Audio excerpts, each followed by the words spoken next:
শুভ সকাল বন্ধুরা। দেখো, তোমাদের সাথে আগে শেয়ার করেছিলাম আমার কৃষ্ণচূড়া গাছটাতে ফুল ধরেছে।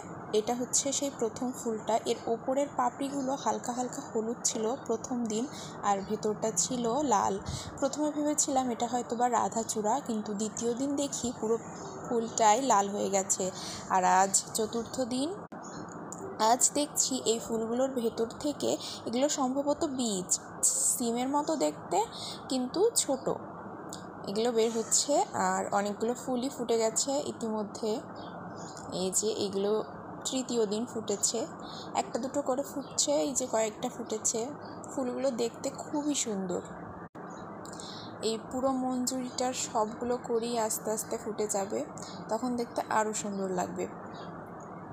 আর এখানে পাশেই আর একটা মঞ্জুরিও বের হয়েছে, এটাও ফুটবে। গাছটা দেখতে কিন্তু খুব সুন্দর লাগছে এখন।